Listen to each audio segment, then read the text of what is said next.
Halo, Sobat Pancasila, berjumpa kembali bersama saya, Engel Dartos Guguh Widiatmoko di Citizen Podcast Prodi Paling Keren Universitas PGRI Kanjuruhan Malang. Pada kesempatan ini kita akan mengupas soal keris dan pembelajaran. Dan tema ini akan dikupas oleh narasumber yang luar biasa. Beliau adalah salah satu dosen Universitas PGRI Kanjuruhan Malang. Sebelum berbincang lebih lanjut dengan narasumber kita, jangan lupa like, comment, subscribe, dan share. Baik, kita akan memperkenalkan terlebih dahulu siapakah narasumber kita. Silakan Mbak Win. Oke, terima kasih Mas Kukuh. Oke, perkenalkan teman-teman, nama saya Jacob Win, tapi beberapa teman memanggil saya kalau di kampus biasa dipanggil Pak Wiwin. Pak ya. Wiwin. Oke. Nah, sehari-hari saya memang sebagai seorang pengajar di Universitas PGRI Kanjuruhan Malang. Bidang saya ada di sistem informasi. Jadi saya sebagai dosen di Prodi Sistem Informasi, bidang keahlian saya ada di bisnis digital. Kemudian selain sebagai seorang dosen, saya juga menjadi seorang entrepreneur. Saya sekarang mengelola beberapa perusahaan dan juga beberapa startup dan sedang membangun juga nih Pak Kuku, membangun sebuah startup yang seperti tadi disampaikan Mas Kuku, bergerak ke arah pembelajaran budaya. Khususnya tentang keris. Mas Kuku. Nah, selain itu juga saya seorang profesional digital business coach. Ya. Profesional digital business coach. Ya, yang salah satu tugasnya memang adalah membantu para pebisnis, baik itu pebisnis pemula, terutama yang sekarang saya lagi support sekarang, ya, itu adalah pebisnis pemula yang disupport penuh oleh Kementerian Pendidikan dan Kebudayaan. Itu Pak Kuku. Sungguh luar biasa rekam jejak dari Pak Wiwin yang kita hadirkan pada kesempatan ini. Baik, kita akan berbicara tentang perkerisan. Belakang kelihatan koleksinya Pak Wiwin tentang keris luar biasa. Dan ini nanti kita buatkan irisan antara keris dan pembelajaran. Maka tentu menjadi pertanyaan pemicu yang sungguh ditunggu adalah Pak Wiwin. Iya. Bagaimana Pak Wiwin melihat potret perkerisan saat ini? Oke, jadi gini Mas Kuku. Saya tuh kalau ngelihat ya, perkerisan sekarang itu adalah satu budaya yang sangat luhur, masterpiece dari nenek moyang kita, ya, khususnya nggak cuma di Jawa Mas Kuku, tapi di seantero Nusantara ini masing-masing punya bentuk atau wujud masterpiece-nya masing-masing. Itu salah satunya yang cukup banyak dikenal adalah keris. Gitu. Dan juga keris ini sudah diakui loh sama UNESCO. Diakui oleh UNESCO sebagai warisan budaya Indonesia yang luar biasa. Itu bahkan salah satu ini Mas Kuko, salah satu desa gitu ya di Sumeneb gitu, dia mendapatkan pengakuan, bahkan mendapatkan kalau nggak salah dapat rekor juga gitu ya.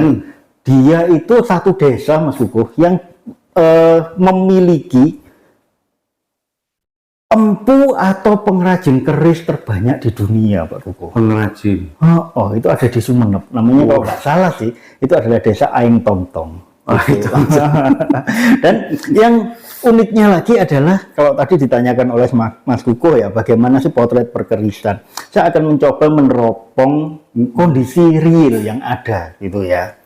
Jadi sekarang itu terutama di kalangan anak-anak muda gitu ya, cukup banyak yang akhirnya memberikan stigma dalam tanda petik ya negatif kepada keris. Stigma negatif. Kenapa Pak Wiwin? Iya.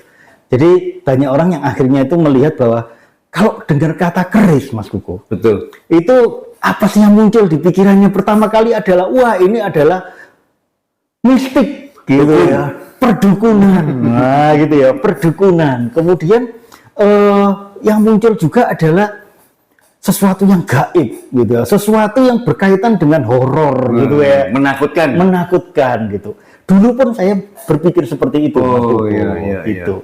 Nah, tapi ada satu hal yang akhirnya saya lihat, loh, ternyata nggak seperti itu gitu, Mas Koko.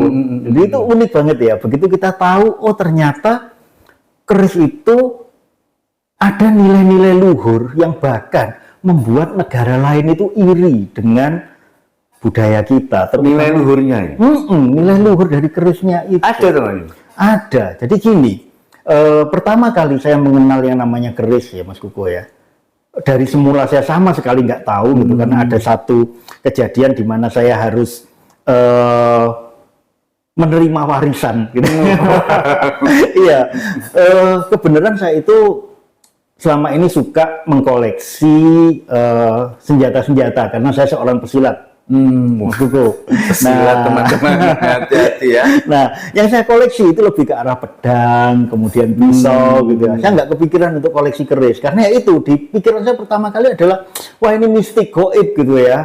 Pirantinya dukun ini saya nggak mau gitu.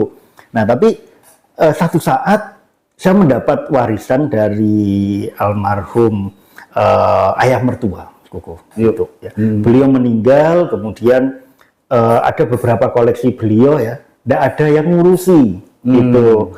Nah kemudian ya sudahlah, saya lihat-lihat, wah ya sudahlah saya urusi. Tapi saya kan harus tahu nih apa gitu ya, ya antara takut-takut gimana gitu Mas Koko. Nah kemudian mulailah saya nanya-nanya ke beberapa teman ya, oh ternyata luar biasa Mas Koko. Filosofinya luar biasa, kemudian ternyata bentuk ragamnya itu luar biasa gitu ya. Itu saya nanya ke teman-teman Mas Koko. Nah, saya kan juga sebagai seorang akademisi gitu ya. Itu sebagai seorang akademisi kepingin nih cari literaturnya kayak gimana sih sebenarnya. Saya cari itu susah banget, teman-teman ya. Susah banget Mas Koko. Saya buka di Google gitu ya. Misalnya nih saya cari nih keris sengkelat gitu ya, karena katanya teman-teman, wah ini keris ini namanya adalah keris sengkelat. Jenisnya, Mas Koko, atau biasa kalau di perkerisan dikenal dengan dapur ya. Dapur. Itu. Tapi bukan dapur kitchen. Sambil mendengarkan cerita, boleh minum sejenak. Minum dulu ya. Kita sebelum lanjut masalah perkerisan ini ya. Sambil ngopi. Ya. Itu. Soal keris tadi, Pak Wiwin, apa sih yang menjadi penyebab stigma negatif itu melekat di keris itu Pak Wiwin, di generasi muda atau orang kalangan orang tua? Apa yang menyebabkan? Jadi yang menyebabkan adalah sebenarnya kurangnya wawasan tentang budaya. Kurangnya wawasan tentang budaya, seperti yang tadi saya sampaikan ya. Pada saat saya mau nyari literatur nih ya, kalau sekarang kan nyari literatur tidak harus dari buku Mas Koko ya. Kita paling gampang apa sih yang kita lakukan gitu kan? Yang paling gampang ya buka browser, ya kan? Kita buka browser, ketikkan di situ ya namanya nih misalnya ya. Nama kerisnya ini. Nama kerisnya nih, misalnya bentuknya ya dari dapurnya gitu ya. Wah ini ada look 13 ya. Look itu lengkungan-lengkungannya itu. Nah itu keris sengkelat. Begitu dimasukkan di situ, yang keluar itu apa? Marketplace, gitu ya. Jadi isinya tuh orang jualan semua Mas Koko. Bukan soal kerisnya ya? Bukan soal kerisnya. Jadi dari sekian banyak akun marketplace yang isinya orang jualan, itu paling hanya ada 1 atau 2 yang isinya tentang literatur. Dan literatur itu pun belum tentu bisa dipercaya Mas Koko gitu, karena seringkali ada 2 atau 3 situs yang isinya semuanya copy paste Mas Koko. Itu jadi kita bingung gitu kan gitu. Saya sampai sempat nyari ke museum pusaka, tapi ternyata juga minim banget ininya. Minim. Nah sekarang apa yang dilakukan Mas Wiwin untuk menambah literatur itu gimana Mas Wiwin? Nah jadi karena adanya kegelisahan itu ya, adanya kegelisahan itu kok sulit ya nyari ini, padahal mungkin saya tidak sendirian, artinya di luar sana ada banyak banget orang yang kepingin nyari literatur tapi susah gitu. Nah akhirnya apa yang kami lakukan? Yang kami lakukan adalah saya berinisiatif membuat sebuah media pembelajaran tentang keris, Mas Kuko. Media pembelajaran tentang keris. Tentang keris. Wah, ini gimana ini? Nah, itu intinya adalah nanti orang itu kalau membutuhkan literatur tentang keris, orang bisa masuk ke sana, Mas Kuko. Oke. Gitu. Dia bisa mencari filosofinya seperti apa, bentuk pakemnya dari detail keris itu seperti apa. Itu variasi-variasinya seperti apa, kemudian ada cerita di balik setiap jenis kerisnya itu. Nah, itu akan bisa ditemukan di sana, dan itu nantinya akan didukung oleh para ahli yang memang sudah diakui kompetensinya, Pak Niko. Didukung tentu Pak Wiwin nggak sendirian ini. Oh, saya nggak bisa. Nah, ini ada beberapa orang, baik dari Kemendikbud sendiri gitu ya, ada ahli-ahlinya, kemudian kami juga sudah kontak nih ke Museum Pusaka TMII gitu ya, dan juga kami ke Museum Pusaka yang ada di Solo itu, dan kami juga dengan beberapa perguruan tinggi, dengan para budayawan gitu ya, kami sudah kontak juga, dan mereka itu dengan senang hati mau berbagi ilmu.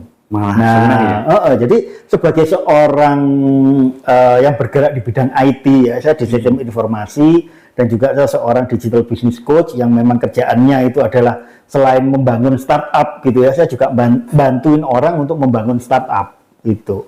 Nah, ini nanti ya, sekarang kami sedang proses prototype, Mas Kuko. Prototype.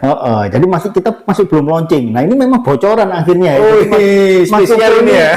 Memancing saya memberikan bocoran ini.